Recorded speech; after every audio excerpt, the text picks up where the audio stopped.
Hello and welcome to Supposedly Fun. My name is Greg. You know Teddy by now if you've been here before. If not, welcome. This is a Friday Reads video, but the Friday Reads portion is going to be a little bit short. Most of this is going to be reflections on 5 years on BookTube, which is something that I had been kind of wanting to do and had not really gotten around to yet. Teddy is a little restless, but I wanted to try to get him in a video, so he might not last long here, but we're gonna see. So what I'm going to do is similar to what I did last week. Instead of having a timestamp where you can jump over the chatty part to get to the Friday Reads, I'm going to start with the Friday Reads, and then I'll have a timestamp down below so you can skip to the reflections on 5 years on BookTube, if that is what you would rather do. So last night, as I'm filming this, it took a sharp turn into being very cold in Montana, where I live. I'm filming this on Thursday, and it's supposed to get even worse overnight tonight. Teddy has been a real trooper with that. I mean, there's not much that phases this dog, I'm learning. He is just extremely mellow, extremely calm, very good, and that has been a delight. And I think other people are picking up on that because people have really enjoyed having him in these videos. Let me see if I can turn the camera so you can see a little more of his face, although he might be over this. So he has been very good, and we've been playing a little bit of brain games inside since going for walks hasn't entirely been an option this week, and he's been doing really well with that. Again, he's just a mellow dog. He very much goes with the flow, but he does need a lot of activity, so brain games have been working pretty well to tire him out at the end of the day. And Joel had been traveling last week and then again this week, and last week was a little bit tough in terms of separation anxiety because Teddy was abandoned in Yellowstone and was found there. That's how he ended up with us. So he comes by separation anxiety. Honestly, he had been in a really good place at the end of last year. And then we were both, Joel and I, home for a good long stretch during the holidays. And last week was the first time in 2024 that Joel was traveling. And Teddy really seemed a little bit anxious, and he was just kind of glued to my side, which is fine. He's a really well-behaved and cute boy. However, he has been a lot more mellow this week with Joel traveling, and that has been good too. You're just a good boy, Teddy.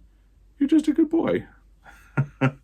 So that's your Teddy update. I did also want to mention quickly, just a sort of reminder, next week I am having sinus surgery on Thursday. So I'm in the process of filming videos ahead. I already have a video filmed for Monday. It's going to be my most anticipated books of 2024. So stay tuned for that.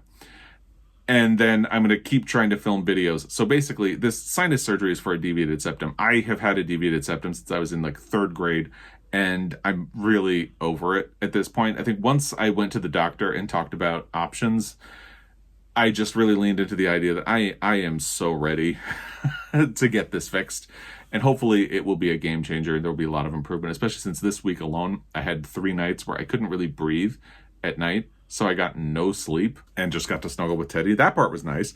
But yeah, I'm ready to get this fixed. The reason it's worth mentioning here is that the recovery time is supposed to be at a week, roughly.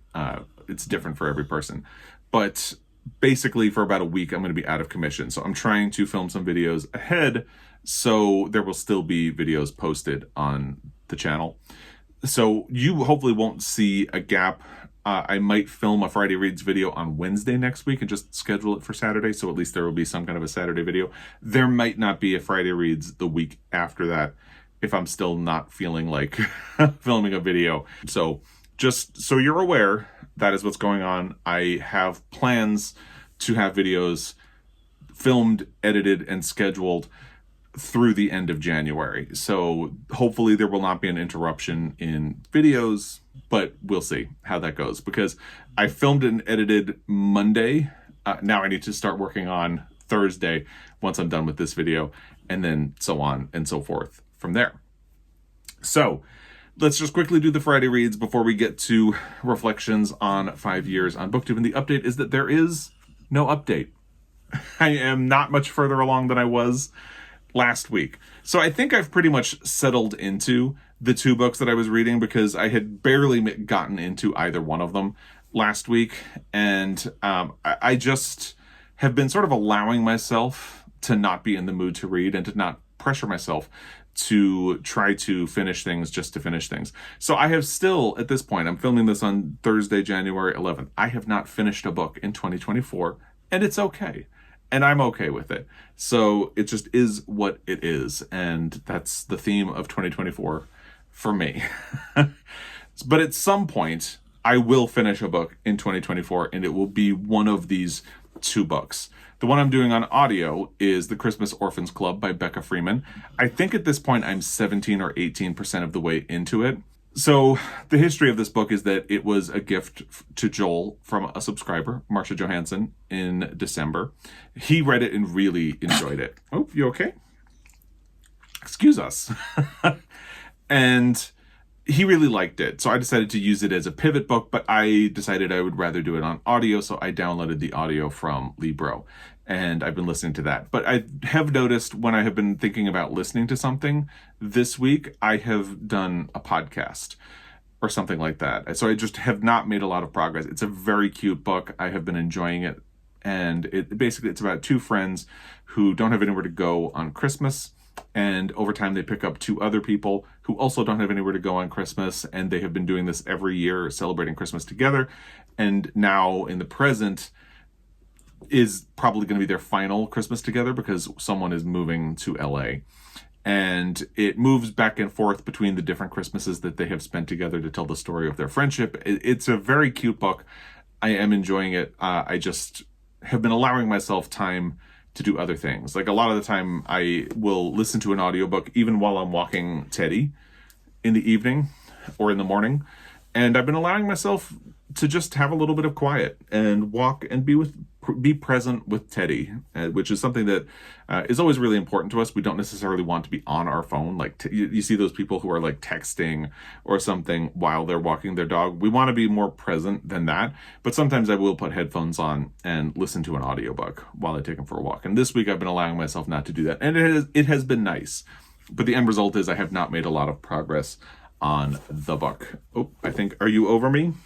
Are you ready to go down? I think he's ready to go down.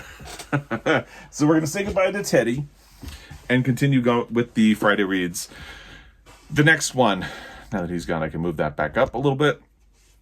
The print book that I have been reading is Cramped and Hodnet by Barbara Pym. I talked in my last Friday reads about how I was really having trouble even finding a book that I wanted to read or would be in the mood to read in the early part of the year, which seems weird to say since it's only January 11th. And I couldn't really settle on anything. This was pure happenstance. I walked into my local used bookstore and they had a bunch of Barbara Pym books. Barbara Pym is an author that I had been meaning to read for a really long time. And I ended up picking this one and one other. And then I actually went back and got another. So I have 3 Barbara Pym books. And I'm in the process of one of them. So after I got this one home, I thought, well, why don't I just try it? So I read a couple of pages and it seemed engaging. So I've leaned into these 2 books. When I talked in my last Friday Reads video, I wasn't even entirely sure I was going to continue with either of them because I had barely started either one. And I feel like I've leaned into them at this point. And I think I was only 2 full chapters into this one when we checked in. I was at a chapter break where someone had colored in, and I don't remember what chapter it is, and they're not numbered, so it doesn't matter. But I am 77 pages into the book. I'm enjoying it. It is sharp. It is witty. It is sort of Jane Austen-esque comedy of manners. You have a small town that is fraught with gossip and romantic intrigue and things like that. So it is a fun book, but I just haven't really been in the mood to read. And in January, right now, I'm allowing myself to not be in the mood to read. Ordinarily, because I have a channel, I just kind of force my way through. And right now, I'm allowing myself to do other things. For instance, it's actually been 2 or 3 days since I engaged with either book. I haven't listened to this in 2 or 3 days, and I haven't actually opened the book and read anything in 2 or 3 days. I had 2 or 3 movie nights, which is kind of fun. I watched a movie, and when I went to bed, I ended up, just messing around on my phone, playing a game instead of reading before bed. And that's been kind of nice. I do want to get back to it because when you love reading, you want to get back to it. But I am kind of enjoying that sort of removal of the pressure. So, let's take bets. What will be the first book that I finish in 2024? And when will it be? Honestly, if you want to take a bet, take a bet. But I'm just going to let whatever happens, happens. The motto for 2024 is something I say all the time anyway. It is what it is. So whichever of these I make my way through first will be great. It could even end up being something else, because I have this tiny little book from the library, Morning and Evening by Jan Fosse. And in about a week, it's going to be due back at the library. I can't extend my borrow of it anymore because there are holds on it now. So I would like to read it before I return it. I just started it when I was unable to fix my mind on what book I wanted to read, and decided I wasn't in a mood. So who knows? I might even pick that one up and pile through in one day. You know, I would love to say that this weekend maybe things will pick up, because it's going to be gross this weekend. I think around midnight tonight it's supposed to be -2 degrees, and then it's only going to get colder overnight. And then, yeah, it's going to be a cold weekend. However, we're getting haircuts on Saturday, and we have an errand that we need to run on Saturday. So I can't guarantee that Saturday will be like a snow day. Although I would love that. That would actually sound lovely. Maybe Sunday. We'll see how the weekend goes. But yeah, it is what it is. And eventually I'll finish a book in 2024. I just haven't done it yet. So let's pivot to discussion of reflection on 5 years of BookTube. This is something that I had been wanting to do ever since I had a quick exchange with Doris from Aldi Books in December, where she talked about her BookTube anniversary, and that made me think about my impending BookTube anniversary, which was December 28th or 29th.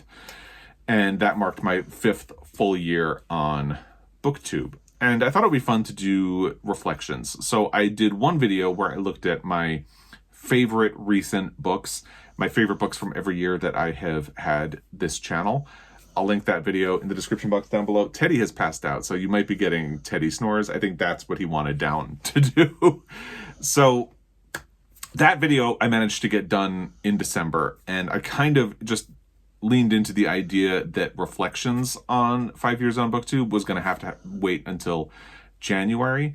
And then with the best books of the year and some other things, I just started thinking it's going to be difficult to fit this in. So why don't I just roll it into a Friday Reads? And that actually works perfectly because, as I said, I didn't have a book finished. And the fact that I don't have a book finished kind of reflects one of the discussions that I want to have. So I'm going to do this in two parts. What about my reading has changed since I've been on BookTube? And what do I think the future of me on BookTube looks like? So let's start with what has changed. And the first thing is that I actually do read a lot more. Now, the tricky part of this discussion is that I read a lot when I was in high school and in the years afterward, especially since in the years afterward, I didn't go to college right away. So I didn't have obligations, things I was supposed to read for school. And I was working in a bookstore. So I read a lot. And in those days, I liked to try to read at least 50 pages every day. And if I didn't read 50 pages one day, I would try to make up the difference the next day. So I tore through books, but I didn't have any method of tracking what I was reading. And social media sites that allow you to do that didn't really exist yet either. So I joined Goodreads in 2008. That's the first year that I have data. And that's around the time things started to change. I went back to school. I moved to New York. I started dating Joel and then got married, and then we moved to Montana, and my reading really dipped during those years and had to sort of rebound. And I think the idea of starting a channel was part of that idea of rebounding. I really did not read a lot at all when we first moved, those first 3 years after we moved to Montana. And after 3 years, I was thinking about it, and I just thought, I don't understand. I used to have so much time to read, and now I don't. And then it occurred to me, it was so obvious actually. I used to have an hour to an hour and a half one way on the subway during my commute to work every day. So on any given day, I could have about 3 hours on a subway. And I used that time, most of the time, to read. So yes, I had a lot of reading time that went away when we moved to Montana, because now if I'm going somewhere, I'm driving. And obviously it doesn't really work to read and drive at the same time. Although now I do listen to audiobooks. That has been a natural development. It doesn't have anything to do with me being on BookTube. So starting my BookTube channel was a way of sort of kickstarting my bookish life again, and it really did pay off. So I read 58 books in 2018. One of the first videos that I did on that December 29th or whatever day it was, I think on December 30th. So my first video was a review because I wanted to test it out. If you go back and watch these, I find them painful to watch. Maybe you won't, but anyway. I also recorded my earliest videos off of my laptop because I thought, oh, that'll just be really easy because that's where I'm going to edit the videos anyway, and the quality is really bad. So, yeah.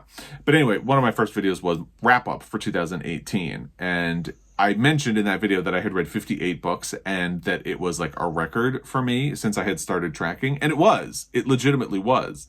However, in 2023, I read 102 books. So my reading has really gone up. And part of that is that I really did kickstart my reading life again. Part of that is that Joel is now more of a reader himself. So it's a lot easier to slot reading time in when he also has books that he has on the go.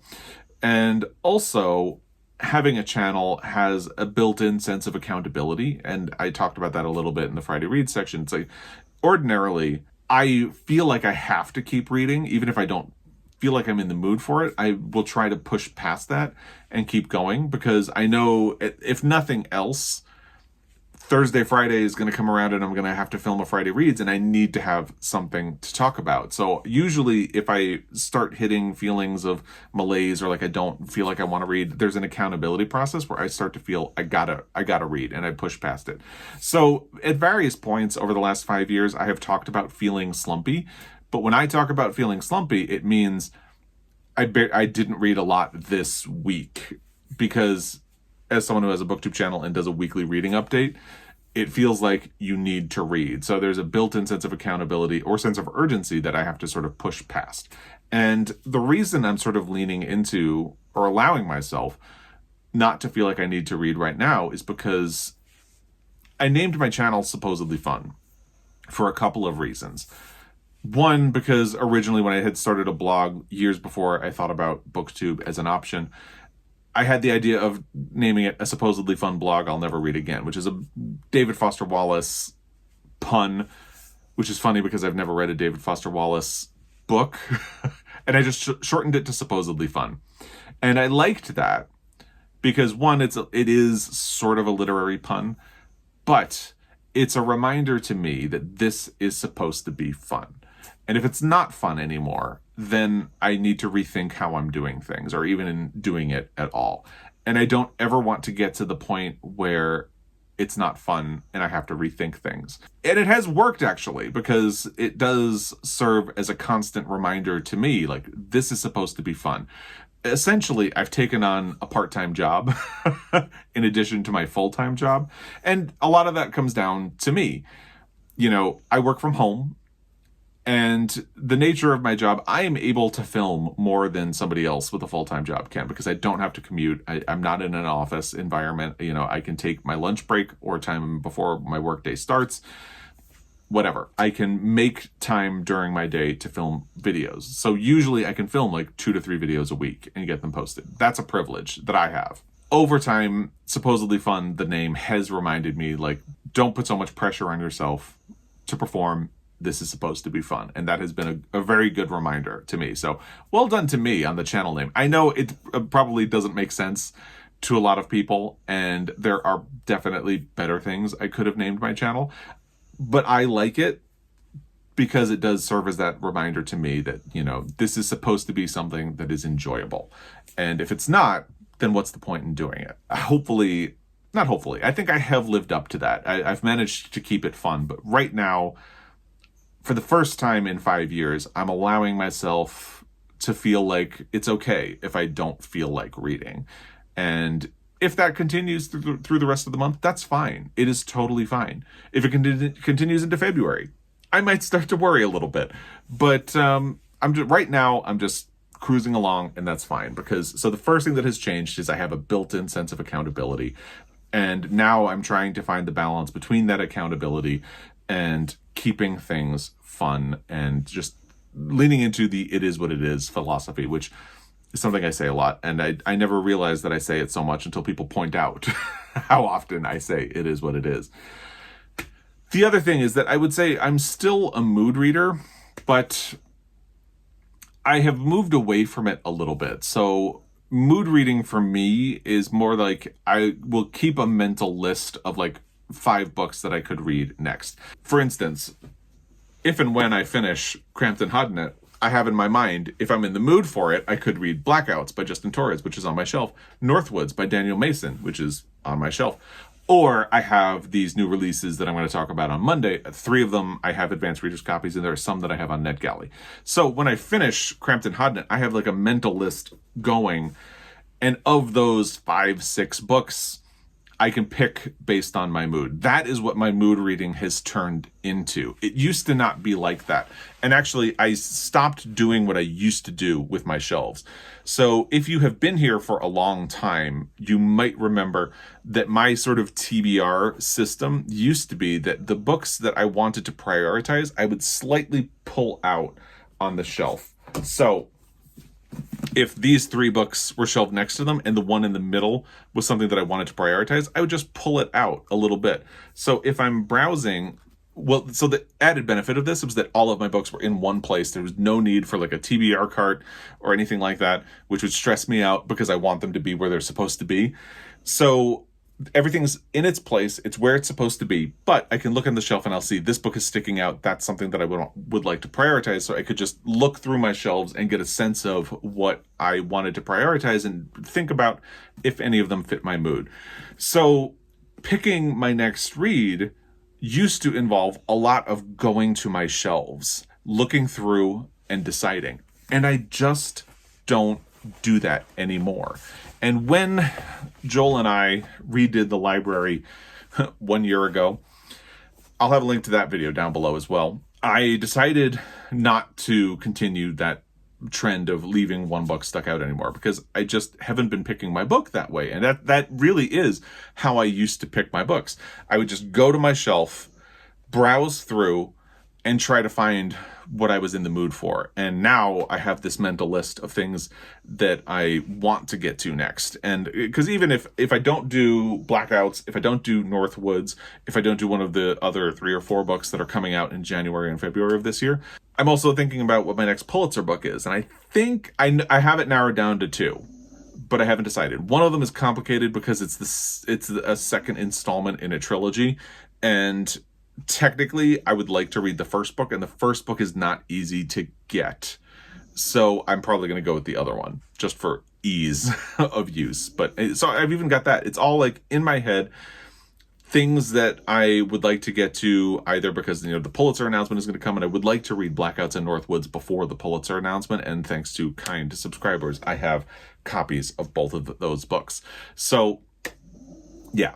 And I would like to read the new releases around the time that they are published. So, it's all up here, and I'm basically So what I used to do when I went on vacation is that if I was going to be gone for a week, I wouldn't bring like 1 or 2 books. I'd bring anywhere from 5 to 10 books because I wanted to have options. So that's the way my reading works now. I'm giving myself 5 to 10 options in my head, and I will pick from those books.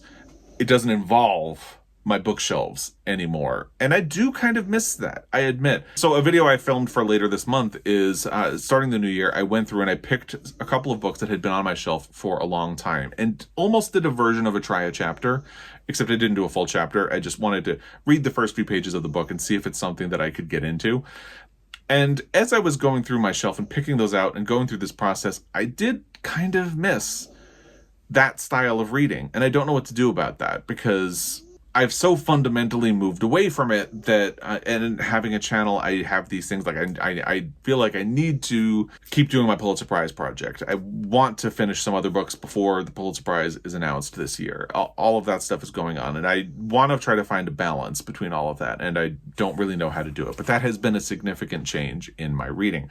I have also been buying more books, and that relates to something that I would like to do in the future, but I'll talk about that when I talk about it. So part of that involves the fact that if I'm going to be talking about a book on the channel, it's just easier to have it here in my hand, even if I'm listening to it on audio. And this is not that case because Joel read this in print and it was a gift in print, but it's just easier.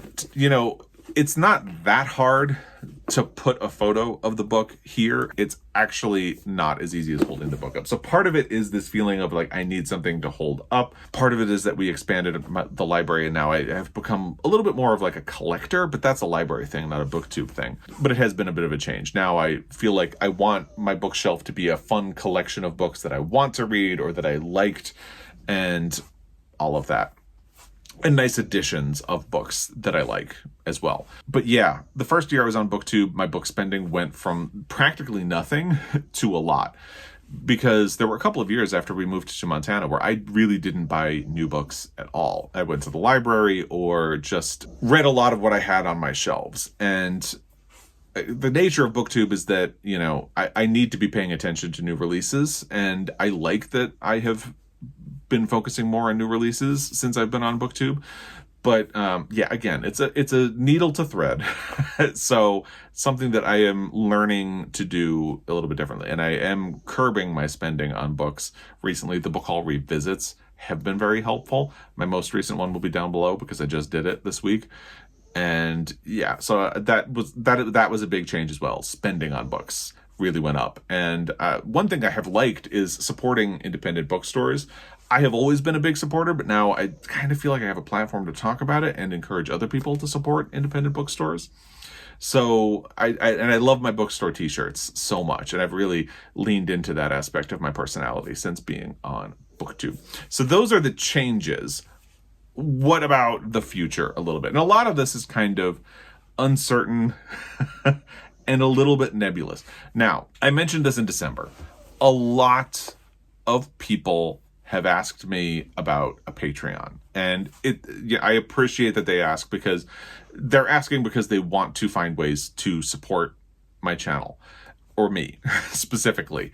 And I appreciate that. I definitely do. I am not in a place right now where I feel like I could do a Patreon. If I did a Patreon right now, it'd be one thing on my plate too much. That's terrible grammar, but you know what I mean. It would just be too much. My plate is already kind of full and I don't know how I would navigate that. So it's not in the cards right now. Maybe at some point in the future, but it's not I'm kind of at the limit of what I can manage right now. And maybe in like a year or two, I'll be more in the flow of things. But things are, the world is always changing a little bit. So just when you think you're getting in the flow of something, things change. So who knows? The other thing is that I really don't want it to feel like people need to be monetized on the channel. Like, I don't want people to feel like you need to pay in order to get extra content or to pay to be a full community member. Like, you might be missing out if you're not paying for any of that stuff. I don't want people to feel that way. So right now, I'm not even interested in creating a Patreon, to be honest. I kind of like the way things are set up. The content I create is the content you get. And if you have watched an ad, you have supported this channel. And I appreciate that. And if you hit the like button and comment on my videos, you are also helping this channel. And that means a lot because the way YouTube works, for those who don't know, if you like a video, it tells the YouTube algorithm, which is a really murky thing, but it tells the YouTube algorithm that people are liking this video. If you watch the video and watch the whole video without like jumping around or any of that stuff, it tells YouTube this is a quality video, people are liking this. If you comment, that's another way, like engagement. If you have done any of those things, or if you've just subscribed, you have supported the channel. That's the ultimate point. I don't want you to feel like you have to do anything in addition to that. If you want to do something in addition to that, I'm not going to tell you no.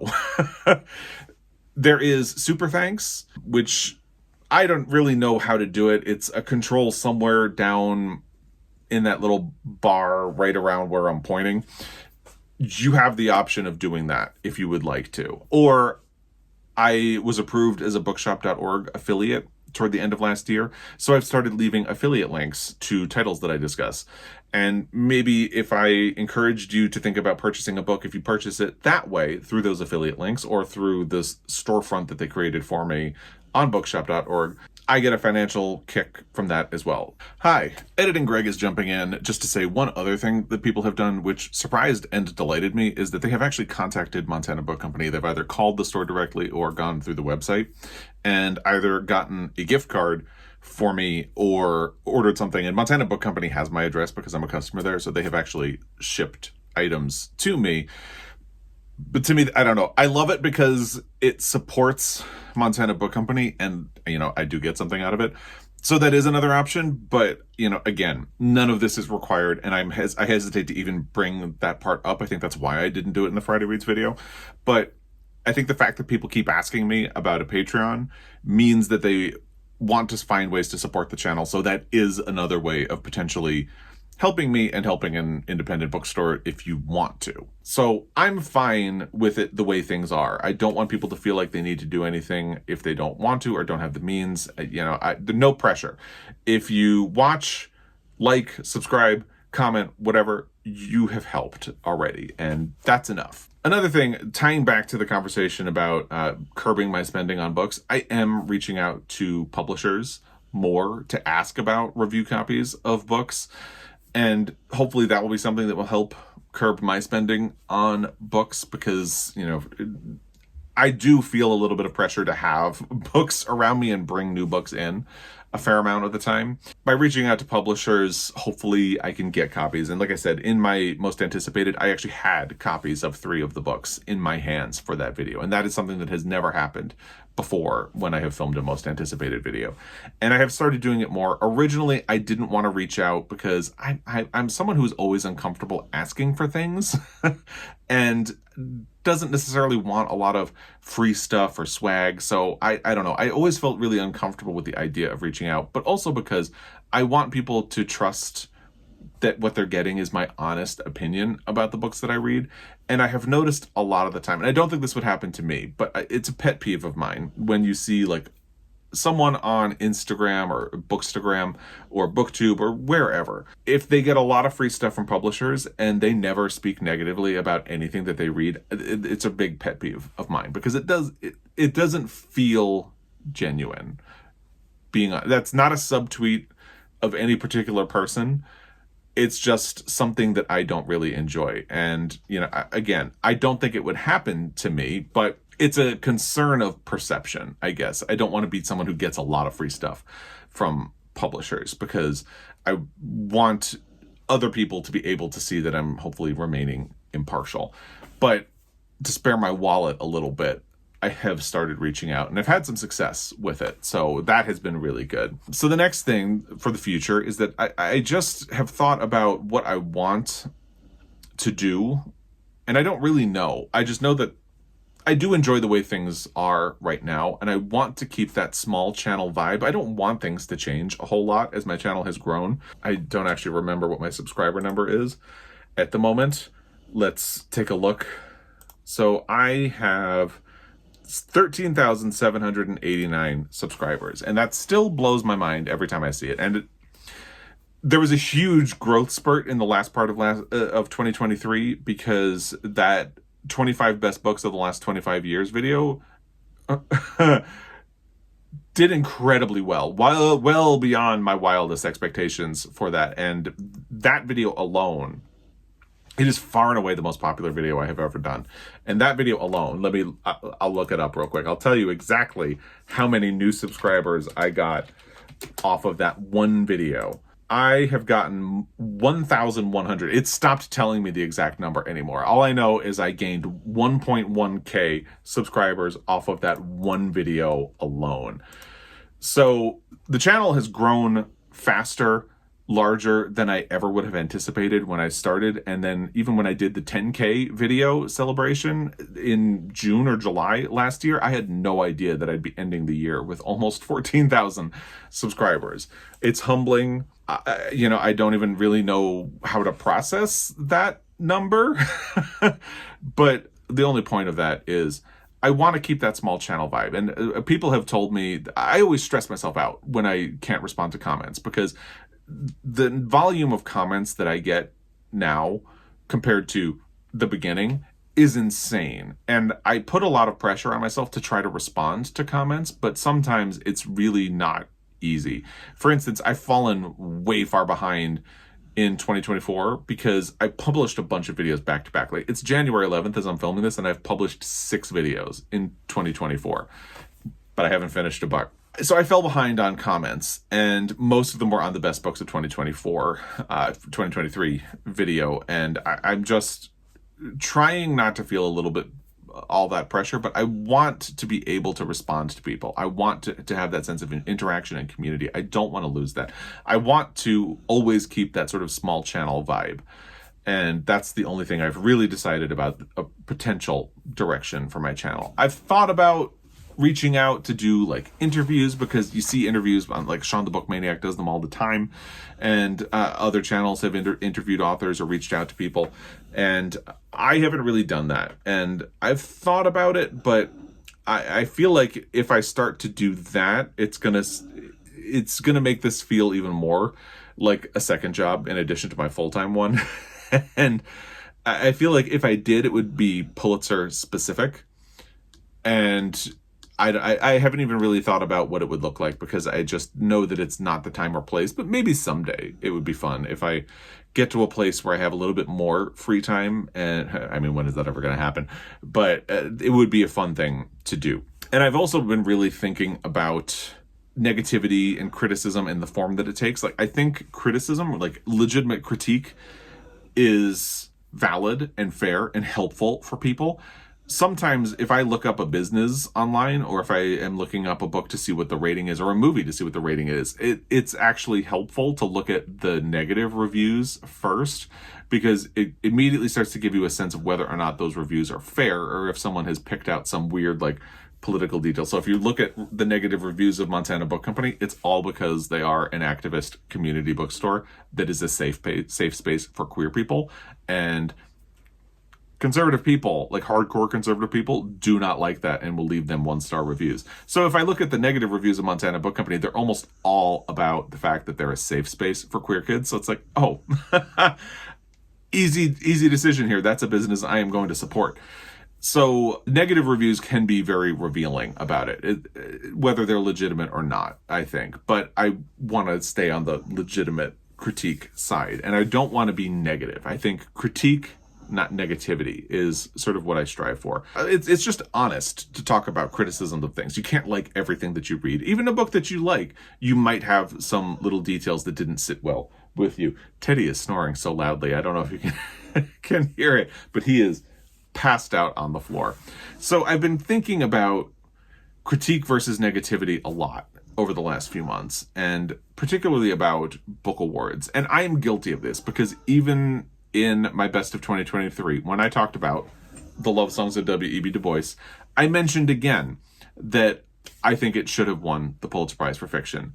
And I feel like I need to try to think differently about how I phrase that, because at the end of the day, it didn't win. And I have no control over what wins. I can make speculation. I can say, if I was on the jury, or if I was on the board, this is what I would have made a case for. But ultimately, I don't have ownership of this prize. And it's not for me to really actually say what should have won or what shouldn't, because, a panel of judges decided on a list of finalists. They submitted them to a board, and the board made a decision. That's a valid process. Yes, juries might game the system a little bit and try to make a case for a particular book by omitting other things from contention. But ultimately, that is what the process is.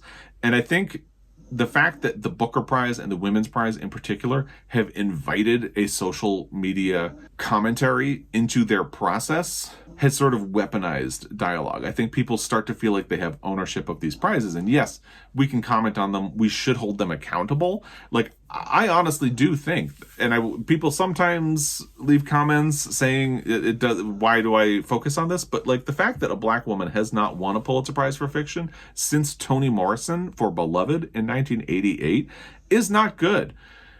And the Pulitzer Board should be held accountable for that, because in my opinion, there have been Black women, especially over the last 10 years, who have really deserved it.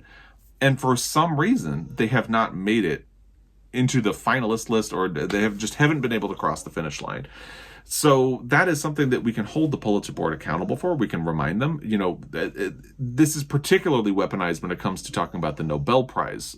And I get so stressed out about doing reaction videos, but I keep doing them because I think these are conversations worth having, where people get really upset because the Nobel Prize gave itself a mandate to try to recognize more world literature and world authors, but they keep picking people who either are European or have ties to Europe.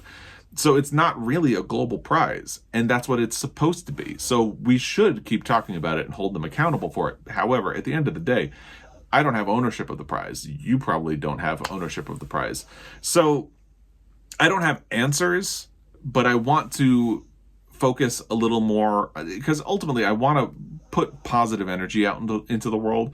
Hopefully my content helps make people happy and feel good about themselves. That's one of the reasons I talk a lot about, it doesn't really matter what you read. And I've had conversations with Joel about this, because sometimes I'm tattling on Joel. He feels bad because he's like, well, I don't really have much to talk about in a wrap-up because I only read my male-for-male romance. And it's like, oh, who cares? That's fine. You read. That's good. And I'm very gung-ho about that. So I want to have my positivity and make people feel good. I love when people comment and say that they enjoy the Friday reads that I post on a Saturday morning because it's an important part of their Saturday routine. That really does mean a lot to me.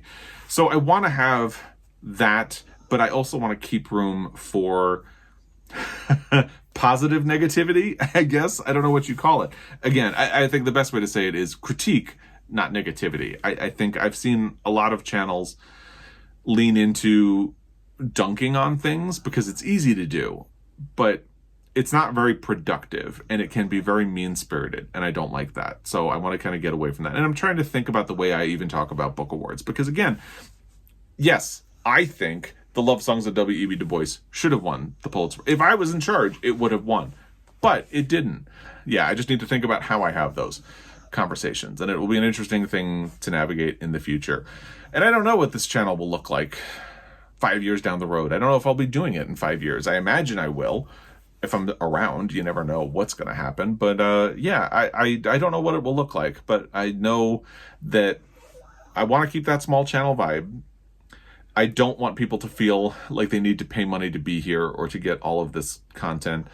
And I don't want to be mean-spirited about things, but I do think it's important to have legitimate critiques of things. So, Editing Greg is back because I just wanted to clarify or emphasize something that I kind of touched on when I was talking about the Nobel Prize, but didn't really lean into.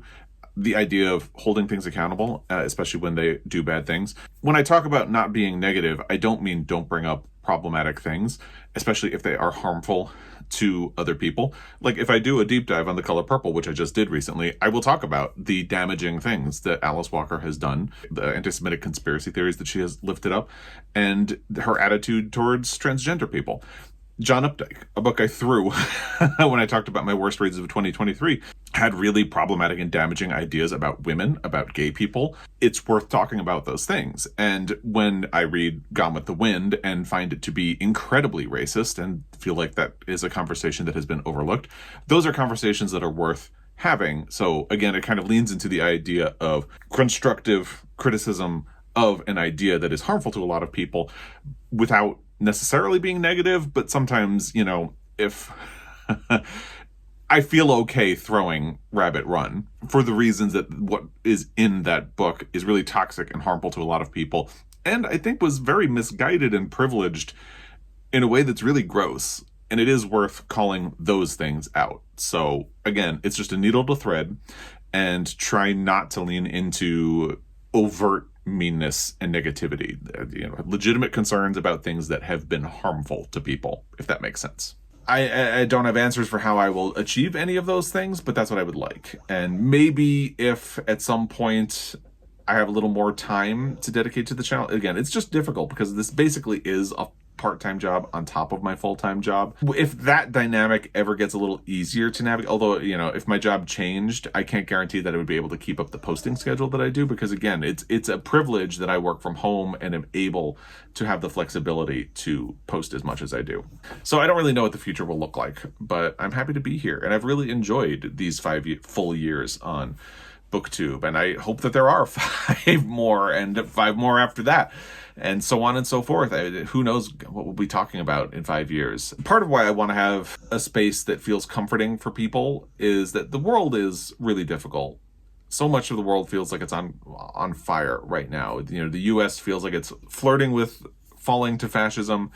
Italy elected a fascist. Other parts of the world, things are really tough, and this is an election year in the United States. So we are all going to need a place to go and escape and feel comfort. And if I can provide that in any measure, I am happy. And doing the videos and talking to people in the comments and all of that does provide that sense of escape for me. So hopefully we're all getting something positive out of this experience. And I think I'll leave it at that for now. I've talked a lot, and I don't know if I actually really said much of anything.